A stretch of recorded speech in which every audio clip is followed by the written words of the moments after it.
Hi, welcome everybody to Relax with Animal Facts. I'm your host, Steph Wolf, and I'm here to learn some facts with you about our furry, scaly, or slimy friends while we relax a little bit and sometimes kind of go a little off topic. You're going to hear a lot of ums, you're going to hear a lot of stuff like that, because those are easy fallbacks for me. Because not to forget that I am, of course, learning with you. Many of the future animals and the current one I did not know much about, and I don't really read. I kind of read the facts over before I write them down, but generally I'm learning with you 100%. So some things, I'm going to take a bit more time with to understand and to wrap my head around and whatnot. So for any of you first-time listeners out there, this is a kind of an environment that is, well, this podcast is a little bit different. So it's here for something just for you to listen to while you relax, or, you just want somebody just talking and whatnot. There's no real sense of organization. These facts that I have in front of me are not, they don't go by category. They're just kind of, dispersed throughout. And I'll what I like to do is kind of go off on a little thing sometimes, like, so maybe some fact is really interesting to me and I think about it. Okay, what if this was applied to humans? What if this, how does this compare to some other animals that I know to some degree? And of course, maybe sometimes the things that I say might be incorrect, or well, not the facts per se. The facts are coming from sources, but maybe something, something that I think might be right in my personal kind of arsenal there, might be maybe inaccurate in some way. And if anything that you find that is an inaccuracy, you can go ahead and always, I encourage you guys to reach out. You can just send an email to relaxwithanimalfacts@gmail.com, because as you guys know, I'm just going to be talking and sometimes I'll make a mistake, and that's okay, and we'll clarify it on the next podcast. So there's a few ways you can listen to this podcast. You can just put it on and space in and out while you relax. You can just go to sleep, or you can be completely attentive. It is 100%, the choice is up to you. So I'm going to be going through our in this case more of our slimy or not scaly or furry friend here, the beluga whale, or the white whale. So very interesting animal to me. So we're diving back into the aquatic scene here. Just as last episode we had the manatee. So we have two kind of gentle giants here. So two in a row. So I'm really excited to learn some of these facts with you here today. So kind of, buckle up, relax. Well, I guess buckle up and relax, or maybe are actually two different things. Just, sit down in a comfy chair, lay down somewhere comfortable, or whatnot, or you can just be walking around and just do what you will. So let's get into the show. So the first thing that I'm going to be talking about is just some more of those physical characteristics of the beluga whale or the white whale. So those are used interchangeably, generally. So they have long necks that give them this flexibility, and also with having this neck that they can kind of go, backwards and really look side to side. This allows them to have a variety of different swimming movements, ones that are very unique and ones that not a lot of other aquatic animals can do, or whales rather, such as swimming backwards. So while swimming backwards might not mean, they're not doing the traditional backstroke that we might be doing, but they're able to swim backwards, so they can just have a lot of fun in the water. I've actually seen some YouTube videos of beluga whales kind of in, I don't know if it was in some marine park of some kind, but how they swim. They can swim any which way they'd like. They can kind of just float up or do some interesting stuff, and it's really fun to watch. And these animals are incredibly charming because they love to smile. you can just picture this white kind of whale, smiling at you. They love to smile. Whether they love to smile or if they don't have a choice in smiling, because that's how they're anatomically made, to me is a mystery. I assume, let's assume that they love just swimming around and being able to do the backstroke and the butterfly and all those things. So they love to smile, and that's an anatomical kind of characteristic that makes them really charming and charismatic to me. So their forehead, if you've seen one before, their forehead is this kind of bulbous shape, very odd shape. It doesn't look like it aligns with the rest of their body, but these foreheads are actually referred to by researchers as melons. So that's amazing. They didn't specify though, is it cantaloupe? Is it just a green melon? Is it honeydew? They're just called melons, so that they're kind of generalizing a little bit. But this forehead can also change shape and is fairly flexible, okay? And they can actually change the shape of their forehead by blowing air around their sinuses, and that they can change the shape of it. So super interesting and unique fact about belugas. You don't see this happening with any other whale, at least to my knowledge. And the melon on their head is key for one of their main resources, which is echolocation. So echolocation, if you're not familiar, is kind of using a variety of sounds and whatnot to really get a sense of where you are in space. So you see this with bats. You see this, bats I think are the main ones that use echolocation. Humans don't have echolocation, and at least not in the traditional sense. We do have something though that is really important and special, is proprioception. Super fancy word. This has nothing to do with belugas. I'm just, you guys know that I like to kind of go off a little bit. So proprioception. If you ever wondered how we are able to, if you were to close your eyes, okay? Now, you can do this or not. It's up to you. If you were to close your eyes and just make your finger, just close your finger into a fist and just raise your index finger. So you're pointing at somebody. You're just pointing at a beluga whale. And just with your eyes closed, touch your index finger to the tip of your nose. With your eyes closed, generally, of course, there are some exceptions to the rule where, some people can't do this, but this is mainly due to other kind of issues. But we're pretty accurate. The average person is pretty accurate in being able to locate their nose, at least pretty close, and this is due to proprioception. So people that have problems with proprioception won't be able to actually touch their nose with their eyes closed. But for people that just have regular proprioception, it's a super important skill, because without it, where we are in space can be tough. It can be a tough task with our eyes closed, especially because you're not getting any kind of feedback. So we don't use echolocation per se, but we have this proprioception from other reasons. I just like to kind of always kind of relate to humans in some way, because we're animals too, right? So they use echolocation, and they're extremely verbal animals. They love to chirp, they love to click, whistle, squeal. So very, very verbal animals. And they use those noises to communicate with other belugas. Actually, I'm not going to say ABC, because they do it for a lot of stuff. So they communicate with other belugas. It helps them actually just navigate around their environment and find food using that echolocation. They can also use that echolocation to kind of see where predators are, because they have some natural predators, such as the killer whale, an apt term, because that is what they do. They kind of go in groups and they hunt whales. Other whales hunt whales, yeah. And that echolocation can help them find holes in the ice sheets, because their primary environment is in this kind of, actually we'll get into their primary environment in just a second, but it helps them find holes in the ice sheets so they can actually breathe, so they can go up for a breath, right? Because while these animals can spend a lot of time underwater, they do have to go up for breaths sometimes. And because they chirp and they click and they whistle and squeal, they're very verbal, they actually are sometimes referred to as the canary of the sea.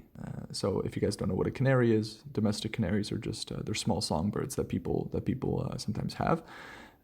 So it makes sense, because just like them, they chirp and they click and they do, kind of things like that. They whistle. So I think it's a very apt term to use for these animals. Let me just take a quick drink of my tea here. Again, I'm still drinking my kind of my honey, no, lemon balm. That's what it is, lemon balm tea. Fantastic. It's around 10 a.m. over here where I'm at here in Canada. So, I always love to have some tea in the morning. I am a big coffee person too. I love coffee, but I really prefer decaf over regular coffee. Same taste, but not so much of the caffeine. Okay, let's get back into it. So, where do belugas live? So they live mostly in places that have Arctic sea ice. So, hence where the echolocation helping them find holes in ice sheets, right? There has to be ice for them to use that function. Close to 2/3 of the beluga population, which is about 150,000 whales, they spend their summers in Canadian waters. So up a boot at the Canadian waters having poutine there. Okay, one population though lives in St. Lawrence River. So where they live, it doesn't have too much of a sense of diversity, but they prefer this cold ice associated environments. Okay. So yeah, they're in Canadian waters. As to which Canadian water specifically, I can't tell you. I would imagine it is very much up north, maybe close to like Iqaluit, something like that. That's what I would imagine. If you want to know more, I forgot to mention, if there's any kind of animal that strikes you that you want to know more about, because these are fairly general, or sometimes they're just like a weird, unique, specific fact, don't be afraid to research some more, because you being proactive and wanting to learn things is amazing, and I think that is super awesome if you kind of get some passion into learning about animals, because they really, we can learn so much. So if something strikes you, you can watch Netflix documentaries, you can search up on the websites. I don't know if I mentioned where I was getting my facts from today. I apologize. Let me go back for a second. All of these facts, so some were taken from earthrangers.com, and some were taken from worldwildlife.org, and both of those are under beluga facts, okay? So for beluga whales. So I apologize I didn't say that at the beginning, but you can visit those sites in case you want to learn more. Anyways, belugas are very close to the top of the marine food chain, and because of this, they're really powerful indicators of the overall health of the marine environment, okay?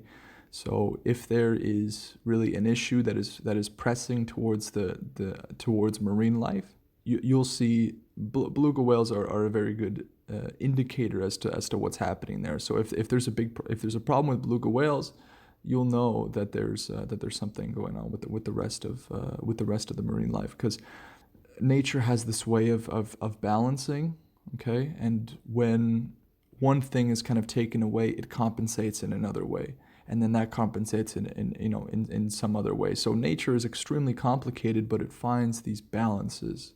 And that is the reason I like to extrapolate from nature, because balance is so important in our own lives. With you have work, you have school, you have time for hobbies, time for friends and family. So there's a lot of things that are between humans and nature that is similar. So in this case, them being at the top or close to the top of the marine food chain, rather, because beluga whales do get eaten by killer whales, they are a good indicator of the health of the marine environment that they're in. So as I said before, these are ice-associated species. So if you've seen a beluga whale before, they evolved without that dorsal fin, okay? And let's just go over really quickly what that means.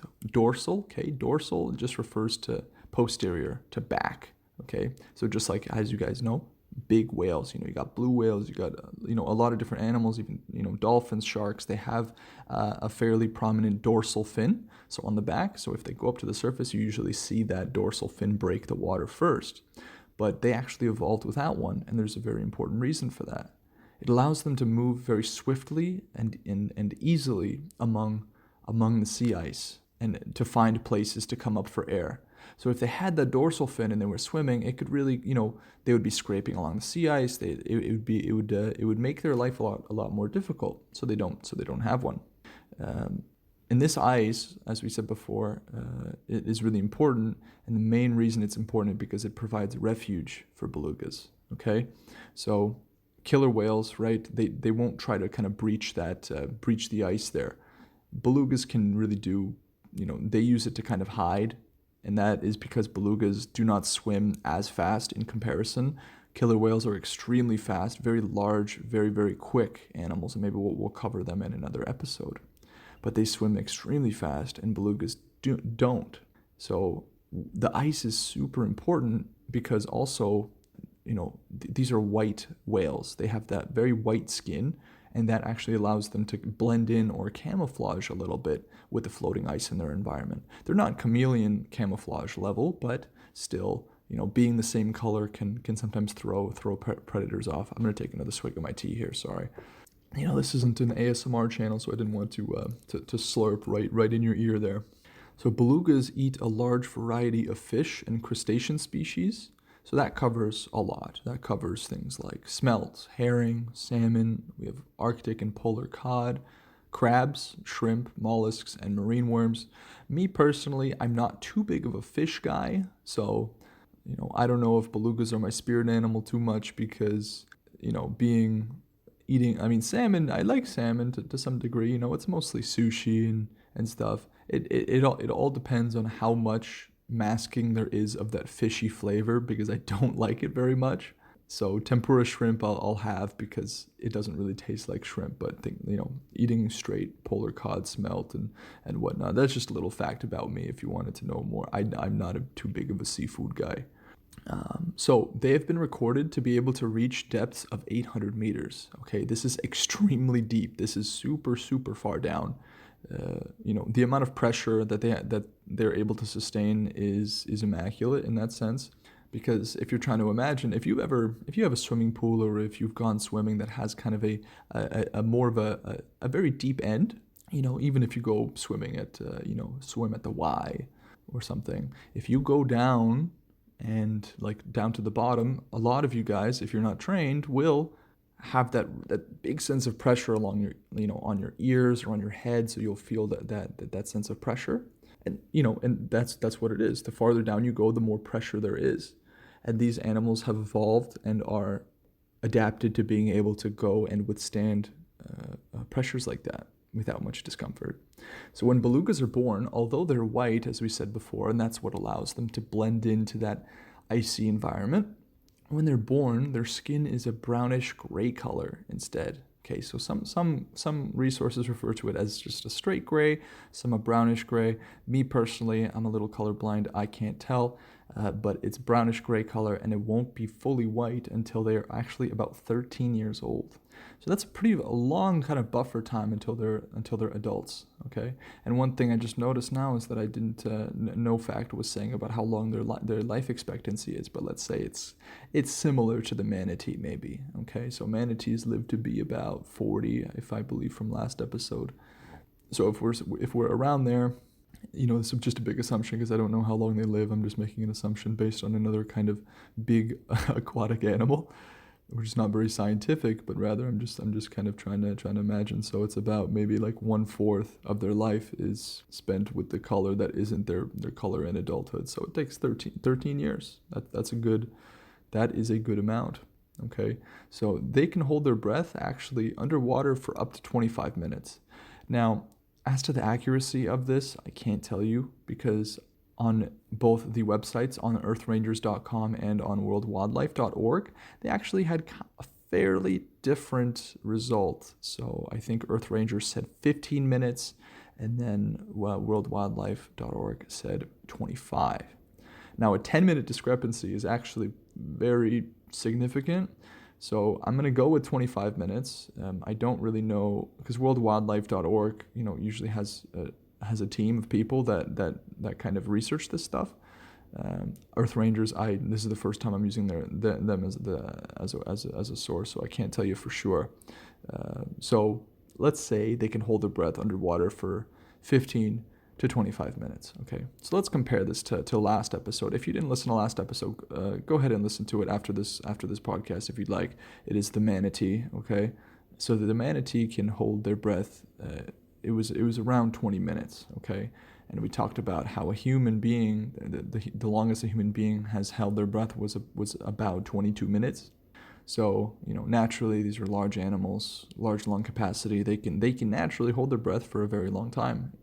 And if they were to train it, I would just like to imagine a beluga training with a coach on how to hold their breath for an hour instead of 25 minutes. So a group of beluga whales is called a pod, okay? Very interesting, and can have actually 100 whales in one pod. So again, not sure where this whole pod thing is coming from. When I imagine the word pod, I'm trying to, you can kind of see this for yourself. When you imagine the word pod, what do you imagine? I think now, a lot of the times, people will imagine AirPods, those earbuds that everybody wears. And actually, if I think about an AirPod, it's actually kind of similar to the structure of a beluga whale in terms of the fact that it has this big bulbous head. Can't change shape, but it's a big bulbous head, and they're not that lean on the way down. But yeah, I very much doubt that they called it a pod after AirPods came out. But that's interesting. I always wonder who's in charge of naming these things. I guess a beluga whale researcher. If you've seen whales before or beluga whales before, they actually have teeth. Okay, these are referred to as toothed whales. Toothed whales. Other whales, as you know, usually filter the food from the water. So I should stop assuming that because a lot of this stuff I didn't know. So, excuse that. A lot of other whales, or the majority of other whales, have plates on the upper jaw, and they use those plates to kind of filter the food from the water. So it just pulls all this water in and just filters whatever edible kind of matter is in there, and that's how they eat. But in the case of belugas, they have teeth, and these teeth are used for grasping and tearing instead of chewing. So they grasp and they tear. It's kind of like, if you play tug of war with your dog, maybe you got a doggy at home, I have a doggy at home. So that same kind of grasping and just kind of tearing back and forth. So they don't chew very much. So the closest relative to the beluga whale is the narwhal, okay? And both of these are members of the Monodontidae family. So the narwhal is a whale with a very large, distinct kind of horn, or I don't know if it's the scientific name for it is a horn, but it's extremely long. And I think the narwhal we'll cover it in another episode because it is extremely unique and interesting to its own credit. But its closest relative to the beluga whale is the narwhal. And as last episode we covered kind of how things are classified, right? And in this case, they are both part of that Monodontidae family. So in 2009, a captive beluga whale rescued a distressed participant of a free diving competition. So the beluga whale did this by pushing the woman to the surface. And I actually remember this story. So 2009, I must have not been very old at that time, but I still remember it. I don't know if I read about it later when I was adult, but even these whales that are captive, and you would think that aren't very liking to humans, because a lot of them don't live too fulfilling of lives in captivity, because these animals really like to swim around and have free space. But a captive beluga kind of saved a distressed participant by pushing her to the surface. You can just imagine now the beluga whale just kind of smiling, right? Because they like to smile. It must have gotten a lot of fish after that for rescuing a woman. So let's talk about really quickly. I like to do what I want to do during the podcast is to kind of just talk about where they are, where the animals we talk about stand, because nowadays is a very fruitful time to respect and to understand animals all over the world, how their environments are doing, how everything is doing. So the threats to beluga whales include climate change. Hunting, of course, is always an issue with any animal. Oil and gas development, and then we have industrial and urban pollution. So pollution is always going to be a tough cookie, because it's so hard to really monitor and to change on a large scale, because it has become so routine for us to use mostly more than we need to, and for the sake of convenience. But it's not very convenient for a lot of aquatic species, as you know, with the recent trends of the straw and saving the turtles and whatnot. And it's important that people are starting to understand kind of what is, what kind of impact, the things you do can have on species all around the planet. So that's those are the main things threatening beluga whales. And in terms of what you can do personally, the thing is, with climate change and with pollution and stuff, it's mostly just lifestyle, like trying not to be too wasteful, and the whole climate change thing. That is something that has to be applied on a kind of a worldwide sort of scale. But mostly the most important part, I think, first off, is always just being educated, and being and kind of caring to a good degree, because these animals are so amazing, and the earth is so awesome, that being passionate about it and caring is step number one. And maybe that's a secondary kind of secondary thing for this podcast, is just getting you to or maybe coming to your own conclusion about caring more about the environment. If you don't, or if you do already, whatever it be, it's definitely giving me, because a lot of these animals I don't know. It's definitely giving me more of an insight and more of an understanding of animals, and for sure. Okay, let's move on to the final. Okay, so we're kind of at the end of the podcast here. And for those of you new listeners out there, I always like to end the podcast with kind of the origin of the word, or of the name of the animal that we're talking about. And in this case, beluga. The word beluga comes from the Russian word bielo, meaning white. And I know for a fact that I didn't say it how it is meant to be said, but I'm not going to do a Russian accent for you today. This is this is not an accent podcast, so maybe you can type bielo into Google Translator on Russian, and maybe you'll hear it. So very much makes sense, because these are white whales, but because they're born grayish brownish color, you're not going to call it call something a gray brown mixture in Russian. I don't know what that would be, but anyways, so very apt term, because these are white whales. Okay, so we've reached the end of the podcast here. If you're still awake with me, if you're still attentive, thank you so much for tuning in. I very much appreciate it. We're a brand new podcast here, and I've talked already about what the purpose is, but if you enjoyed it, you can follow the podcast, you can share it. You can, maybe share it with somebody else that can relax, that wants to relax with animal facts, and if you have any kind of anything you would like to kind of maybe one of the facts were wrong or incorrect, or something, you can always shoot me an email at relaxwithanimalfacts@gmail.com.